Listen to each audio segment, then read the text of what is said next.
नमस्कार, अपना उत्तराखंड में आप सभी का बहुत स्वागत है और मैं हूं आपके साथ अमनदीप। चलिए खबरों की शुरुआत करेंगे।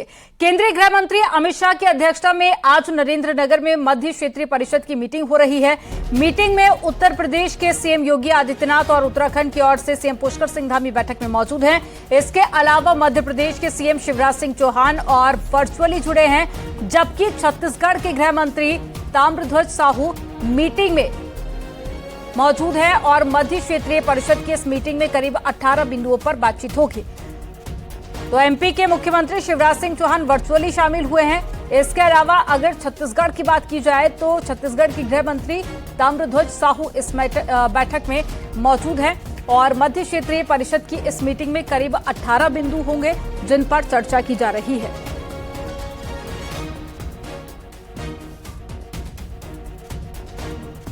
तो मिलेट को मिड डे मील में शामिल करने का मुद्दा भी इसमें शामिल किया गया है और उत्तराखंड में लगातार पलायन की जो समस्या लंबे समय से बनी आ रही है उसको लेकर भी चर्चा की जाएगी।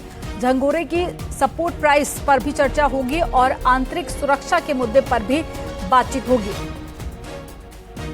तो कुपोषण का भी एक मुद्दा रहेगा जिस पर विस्तार से चर्चा की जाएगी। हालांकि इसको लेकर कई तरह की योजनाएं भी राज्य सरकार द्वारा चलाई जा रही हैं, उसमें कुछ बदलाव भी आने वाले दिनों में देखने को मिल सकते हैं।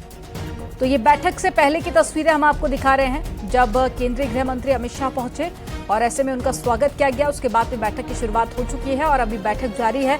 18 बिंदुओं पर इस बैठक में चर्चा की जा रही है। तो मध्य क्षेत्रीय की ये बैठक जिसकी अध्यक्षता केंद्रीय गृह मंत्री अमित शाह कर रहे हैं और बैठक में उत्तराखंड के मुख्यमंत्री पुष्कर सिंह धामी और उत्तर प्रदेश के मुख्यमंत्री योगी आदित्यनाथ शामिल हुए हैं। इसके अलावा छत्तीसगढ़ के गृह मंत्री ताम्रध्वज साहू भी मौजूद हैं और साथ ही मध्य प्रदेश के मुख्यमंत्री शिवराज सिंह चौहान इस बैठक में वर्चुअली जुड़े हैं। तो चारों स्टेट को लेकर क्या समस्याएं हैं जिन पर बातचीत की जानी है उसको लेकर 18 बिंदु तैयार किए गए थे। और ज्यादा जानकारी के साथ में सुनील नप्रभा जुड़ गए हैं। सुनील, क्या अपडेट बैठक को लेकर? देखिए, केंद्रीय गृह मंत्री की अध्यक्षता में करीब 11:30 बजे के आसपास ये मीटिंग शुरू हुई थी। अभी भी मीटिंग जारी है। आप मेरे पीछे देख सकते हैं, यही वो जगह है जहां पर मध्य क्षेत्रीय परिषद की मीटिंग हो रही है। मुख्यमंत्री पुष्कर सिंह धामी, मुख्यमंत्री योगी आदित्यनाथ समेत तमाम ऑफिसर्स इस मीटिंग में मौजूद हैं। एमपी से खुद मुख्यमंत्री शिवराज सिंह चौहान वीडियो कॉन्फ्रेंसिंग के जरिए पूरी मीटिंग से जुड़े हुए हैं। इसी तरह से छत्तीसगढ़ के गृह मंत्री और साथ साथ चीफ सेक्रेटरी भी इस मीटिंग में मौजूद हैं। जो 18 बिंदुओं का जो एजेंडा था जिस पर सिलसिलेवार बातचीत होनी थी वो लगातार चर्चाएं यहाँ पर जारी हैं। एक कॉमन मिनिमम प्रोग्राम जो चारों राज्यों के बीच बना था उस पर केंद्रीय गृह मंत्री की अध्यक्षता में यहाँ पर बातचीत चल रही है। जी। और सुनील, मध्य प्रदेश के मुख्यमंत्री शिवराज सिंह चौहान इस बैठक में नहीं पहुंच पाए हैं तो वो वर्चुअली जुड़े हैं। क्या सीएम शिवराज सिंह चौहान के अलावा भी कुछ नेता है जो कि इस बैठक में वर्चुअली शामिल हुए हैं? देखिए, वर्चुअली केवल शिवराज चौहान इसमें शामिल हुए। छत्तीसगढ़ का प्रतिनिधित्व वहां के गृह मंत्री कर रहे हैं। इसके साथ साथ चीफ सेक्रेटरी वहां के यहाँ पर मौजूद हैं। उत्तर प्रदेश से योगी आदित्यनाथ मौजूद हैं तो उनके साथ चीफ सेक्रेटरी उत्तर प्रदेश के वो भी इस मीटिंग में शामिल हैं। उत्तराखंड से मुख्यमंत्री के साथ साथ 2 कैबिनेट मंत्री प्रेमचंद अग्रवाल और सुबोध उनियाल इस मीटिंग में मौजूद हैं। इसके अलावा राज्य के चीफ सेक्रेटरी के साथ ही जो सीनियर ऑफिशियल हैं उत्तराखंड के वो इस मीटिंग में मौजूद हैं। ये मीटिंग का जो मुख्य मकसद है कि यहाँ पर जो राज्यों के बीच आपस में जो कोऑर्डिनेशन होना चाहिए, जिन बिंदुओं पर बातचीत होनी चाहिए वो यहाँ पर हो। इसके साथ साथ जो केंद्र से जुड़े जो तमाम मसले हैं उन पर भी बातचीत होगी। उत्तराखंड की ओर से दून वैली नोटिफिकेशन का मुद्दा इस मीटिंग में जोर शोर से उठाया गया क्योंकि दून वैली नोटिफिकेशन के कारण उत्तराखंड की दून वैली में अभी भी जो डेवलपमेंट के बड़े वर्क होने थे एक विशेष कैटेगरी के, वो नहीं हो पा रहे थे। उत्तराखंड की लंबे समय से एक मांग थी कि दून वैली नोटिफिकेशन को या तो समाप्त कर दिया जाए या फिर इसके जो नियम है उनको शिथिल कर दिया जाए। तो आज की इस मीटिंग में जो अभी जारी है उसमें उत्तराखंड की ओर से प्रमुखता से ये मुद्दा उठाया गया। इसके अलावा पिछली जो बैठक हुई थी 2022 की, उसका जो एजेंडा था वहां पर जो एक प्रोग्राम तय किया गया था, जो एक टारगेट लिया गया था कि किन किन बिंदुओं पर आगे बढ़ा जाएगा, उनकी क्या अचीवमेंट्स रही, कितना उस दिशा में काम हो पाया, इसको भी विस्तार पूर्वक इस मीटिंग में रखा गया उत्तराखंड की ओर से, क्योंकि उत्तराखंड इस मीटिंग की अध्यक्षता कर रहा है। तो पिछली मीटिंग का जो फॉलोअप था, पिछली मीटिंग की जो कार्य योजना थी, जो समीक्षा थी, वो इसमें रखी गई। जी ठीक है सुनील, लेकिन अगर उत्तराखंड की ही यहाँ पर बात कर ली जाए तो सुरक्षा का मुद्दा एक बहुत बड़ा रहा है उत्तराखंड में हमेशा से, और साथ ही पलायन का, जिसको लेकर तमाम सरकारों ने वादे और दावे किए, लेकिन अभी तक पलायन का जो मुद्दा है उसको लेकर किसी तरह का कोई समाधान नहीं निकल पाया है। ये बैठक के बाद में क्या माना जा रहा है, किस तरह के कयास लगाए जा रहे हैं कि क्या कुछ बड़े बदलाव हो सकते हैं, ताकि जो ये मुद्दे रहे हैं, जो जनता के लिए हमेशा से समस्या बने रहे हैं, उनका निदान होगा? देखिए, उत्तराखंड में पलायन की एक बड़ी समस्या रही है, और खासकर बॉर्डर से लगे एरियाज, चाहे वो चाइना बॉर्डर से लगे हों, चाहे नेपाल से लगी हुई हमारी सीमाएं हों। राज्य सरकार से लेकर केंद्र सरकार की लगातार ये कोशिश रही है कि इन एरिया में जो भी बसात थी, जो भी लोग थे, एक बार फिर से यहाँ पर वो रौनक लौटाई जाए। इन जो गाँव हैं, सीमांत के गाँव, उनको वाइब्रेंट विलेज में कन्वर्ट किया जाए। ये मुद्दा भी इस मीटिंग का हिस्सा है कि किस तरह से जो सीमांत क्षेत्र है, खासकर बॉर्डर से लगे जो एरिया है, वहां पर किस तरह से एक बार फिर से लोगों की आवाजाही हो, एक बार फिर से चहल पहल लौटे सीमावर्ती गांव में। और इसके लिए ये बात भी सुझाई गई है कि खासकर ग्रामीण क्षेत्रों में हर 5 किलोमीटर की डिस्टेंस पर एक बैंक होना चाहिए, जिसका अपना भवन हो, ताकि लोगों को वहां पर जो बेसिक सुविधाएं हैं वो मिल सके। तो पलायन जरूर एक इस पूरी मीटिंग का मुद्दा रहा है, और सिर्फ ये समस्या केवल उत्तराखंड की नहीं है, अन्य राज्यों की भी ऐसी तमाम जो समस्याएं हैं वो इस मीटिंग में शेयर की गई हैं। जी ठीक है सुनील, आप बैठक को लेकर नजर बनाए रखिएगा, आगे भी आपसे अपडेट लेंगे। जानकारी साझा करने के लिए बहुत शुक्रिया आपका। और चलिए खबरों में आगे बढ़ेंगे, और देहरादून से बड़ी खबर मिल रही है, जहां पर अखिल भारतीय पुलिस साइंस कांग्रेस की 49वीं बैठक का आयोजन हो रहा है। मीटिंग में देश के सभी राज्यों के पुलिस अधिकारी मौजूद हैं, और बैठक आज शाम 4 बजे गृह मंत्री अमित शाह पुलिस साइंस कांग्रेस के कॉन्फ्रेंस में पहुंचेंगे और बैठक को संबोधित करेंगे। देहरादून के FRI में 2 दिनों तक चलने वाली इस पुलिस कॉन्फ्रेंस में पुलिसिंग से जुड़े कई अहम मुद्दों पर चर्चा होगी, और देहरादून में चल रही 49वीं अखिल भारतीय पुलिस साइंस कांग्रेस के प्रथम सत्र 5G युग में पुलिस व्यवस्था के अंतर्गत हुई चर्चा में राजेश श्रीवास्तव, अपर पुलिस महानिदेशक उत्तराखंड और साथ ही उत्तर प्रदेश, ने बताया कि भ्रष्टाचार विरोधी जांचों में आर्टिफिशियल इंटेलिजेंस के उपयोग में क्रांतिकारी बदलाव आए हैं। उन्होंने बताया कि आधुनिक तकनीक का उपयोग कर अल्प समय में डेटा का विश्लेषण कर जांचों को समय से किया जा सकता है। अपराधियों की डिजिटल बिहेवियर रिपोर्ट जांच में काफी ज्यादा मदद देती है। वर्तमान समय में कई जांचों में फाइनेंशियल बिहेवियर एनालिसिस का प्रयोग कर अच्छे रिजल्ट मिले हैं, जो साक्ष्यों को माननीय न्यायालय में मजबूत आधार प्रदान करते हैं।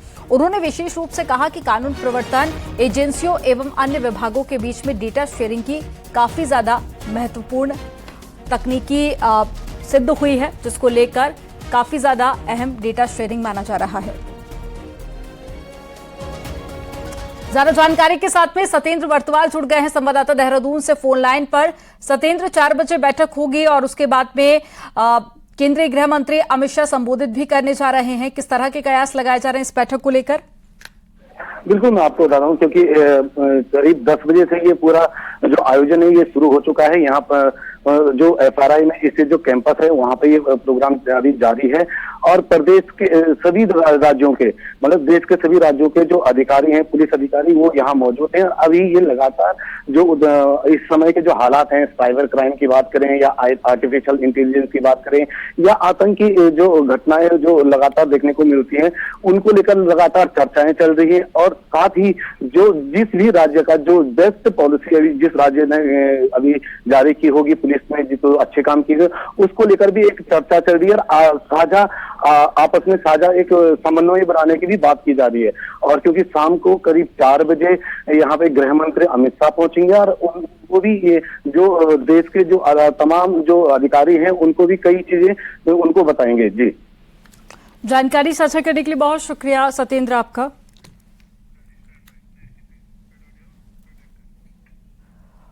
केंद्रीय गृह मंत्री और पूर्व राष्ट्रीय अध्यक्ष अमित शाह बीजेपी ऑफिस भी आएंगे और यहां उनका बीजेपी पदाधिकारी, मीडिया और साथ ही सोशल मीडिया टीम के साथ में मीटिंग का प्रोग्राम है। मीटिंग में 2024 लोकसभा चुनाव को लेकर निर्देश दिए जाएंगे। शाम 7:50 पर अमित शाह बीजेपी ऑफिस पहुंचेंगे और करीब रात 9:30 पर दिल्ली रवाना होंगे। गृह मंत्री के स्वागत के लिए बीजेपी ऑफिस को सजाया जा रहा है। तो बीजेपी ऑफिस को सजाया जा रहा है।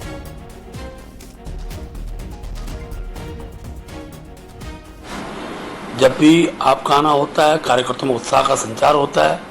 और आज भी भारतीय जनता पार्टी के प्रदेश कार्यालय में लगभग 2 घंटे वो रहने वाले हैं। और हमारे सभी प्रदेश के पदाधिकारी, हमारी जो सोशल मीडिया की टीम है, आईटी की सेल है, टीम है, उन टीम के साथ आज की गतिविधियों के विषय को लेकर वो चर्चा करेंगे। उनका मार्गदर्शन सबको प्राप्त होगा और मैं कह सकता हूँ कि उनका मार्गदर्शन आगामी लोकसभा चुनाव के लिए हमारे लिए सार्थक सिद्ध होगा।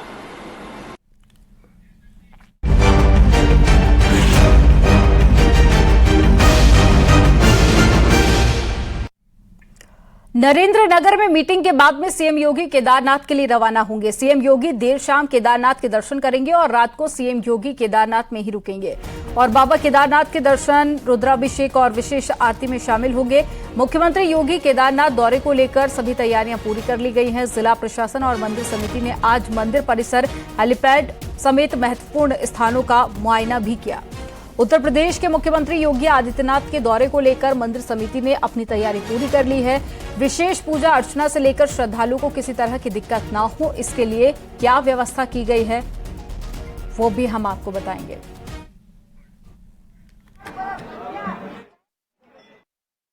देखिए, स्वाभाविक रूप से योगी आदित्यनाथ जी के जो केदारनाथ और बद्रीनाथ भ्रमण कार्यक्रम को लेकर के आप यहाँ पर भी देख सकते हैं कि जो देश विदेश से श्रद्धालु आए हैं उनमें भी उत्साह का वातावरण है।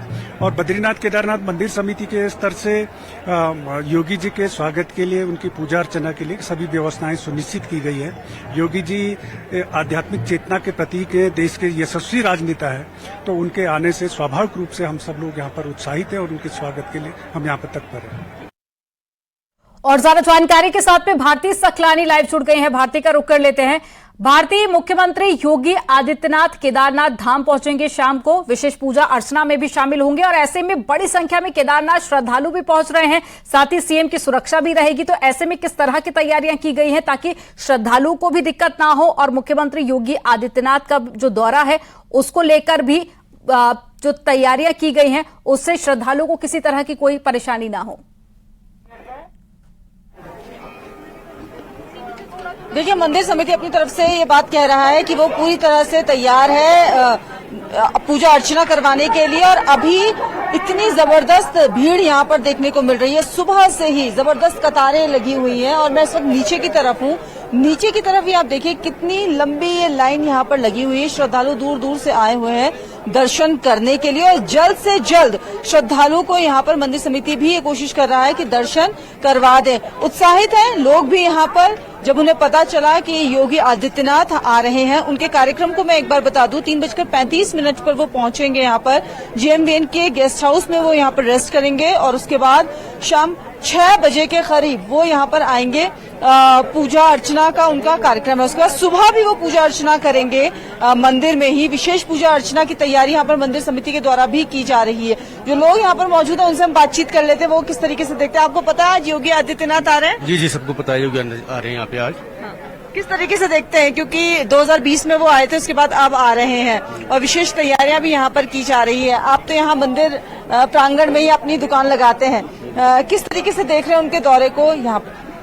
जी, सबसे खुशी की बात है कि प्रदेश के सबसे बड़े जो मुख्यमंत्री है हमारे देश के, वो अभी यहाँ पे पहुंच रहे हैं और तीर्थपुर समाज की ओर से उनका स्वागत और अभिनंदन किया जाएगा। उसके बाद वो मंदिर प्रांगण तो भारतीय तैयारी लगभग पूरी कर ली गई है और अब इंतजार है मुख्यमंत्री योगी आदित्यनाथ के पहुंचने का। जानकारी साझा करने के लिए बहुत शुक्रिया आपका। तो कल 8 अक्टूबर यानी कि रविवार को सुबह 9:25 पर मुख्यमंत्री योगी आदित्यनाथ बद्री केदार धाम में भी दर्शन करने के लिए पहुंचेंगे। यूपी के सीएम योगी आदित्यनाथ बद्रीनाथ धाम पहुंचेंगे और मुख्यमंत्री के दौरे से पहले प्रशासन और बीकेटीसी तैयारियों में जुटा हुआ है। सुरक्षा के व्यापक इंतजाम बद्रीनाथ धाम में किए जाएंगे। इस दौरान मंदिर परिसर के आसपास सभी दुकानों को हटा दिया गया है ताकि योगी के दौरे के दौरान में किसी भी प्रकार की कोई भी समस्या न हो। 8 तारीख को उत्तर प्रदेश के माननीय मुख्यमंत्री योगी आदित्यनाथ जी भगवान बद्री विशाल व बाबा केदारनाथ के दर्शन को पहुंच रहे हैं, जो कि अपने मुख्यमंत्री के कार्यकाल में दूसरी बार भगवान के दर्शन के लिए आ रहे हैं। जिस देहरादून से खबर मिल रही है जहां पर एसटीएफ ने उधम सिंह नगर के आर्म्स डीलर को अरेस्ट कर लिया है। आरोपी यूपी उत्तराखंड बॉर्डर से लगे कलकत्ती के जंगलों में अवैध हथियार बनाता था और आरोपी वचन सिंह से एसटीएफ ने 5 देसी तमंचों के साथ गिरफ्तार कर लिया है। आरोपी अभी तक अलग अलग राज्यों में 1000 से ज्यादा तमंचे बंदूकें बेच चुका है। अलग अलग राज्यों में थाना केलाखेड़ा में अवैध हथियारों की फैक्ट्री चलाने को लेकर मुकदमा दर्ज किया गया है।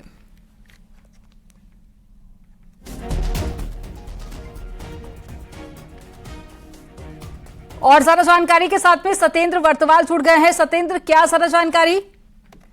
बिल्कुल, मैं आपको बता दूं, क्योंकि उत्तराखंड में लगातार अवैध हथियारों की फैक्ट्री की लगातार सूचना मिलती रही है, जिससे एसटीएफ लगातार कार्रवाई कर रही है। बीते कुछ दिनों पहले भी उधम सिंह नगर में एसटीएफ ने एक कार्रवाई की थी, जिसमें कुछ लोग अरेस्ट हुए थे और उनसे तमाम काफी बड़ी मात्रा में अवैध असले भी उनसे बरामद किए थे।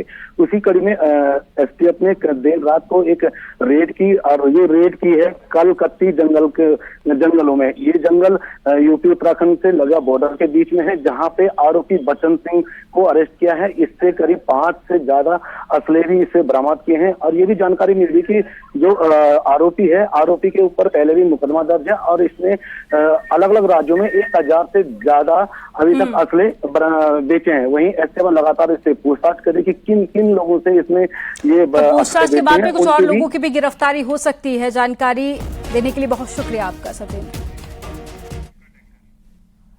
और यहां पर रुकेंगे एक छोटे से ब्रेक के लिए। आप देखते रहिए न्यूज़ 18।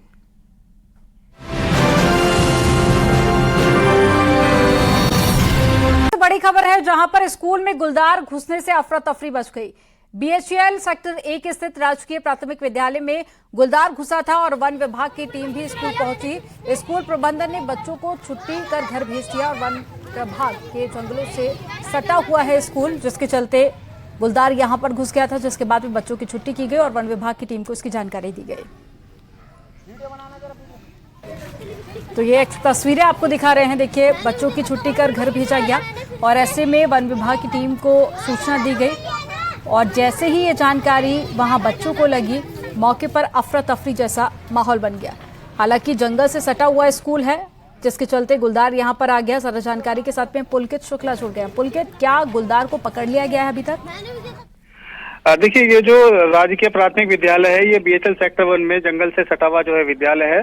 कुछ देर पहले यहाँ पर जो है गुलदार देखा गया था, विद्यालय परिसर में आ गया था, जिसको देखकर जो है शिक्षकों में और स्कूल के छात्रों में जो है अफरा तफरी मच गई, जिसकी सूचना भी जो है वन विभाग को दी गई। वन विभाग की टीम वहां पर पहुंची हुई है। हालांकि जो गुलदार है वो स्कूल के अंदर जो है वो कैद नहीं है, वो वहां से जो है होता हुआ गुजर गया था और गुलदार फिलहाल वहां पर नहीं है। एहतियातन जो है बच्चों की भी छुट्टी वहां पर कर दी गई थी और वन विभाग के द्वारा जो है और भी सावधानी बरती जा रही है। गुलदार यदि नजर आता है तो जंगल की ओर उसे खदेड़ा जाएगा। जी, जानकारी देने के लिए बहुत शुक्रिया पुलकित आपका। तो फिलहाल गुलदार वहां से चला गया है और वन विभाग की टीम को इसकी जानकारी दी गई है, तो गुलदार को पकड़ने की यहां कोशिश भी की जा रही है।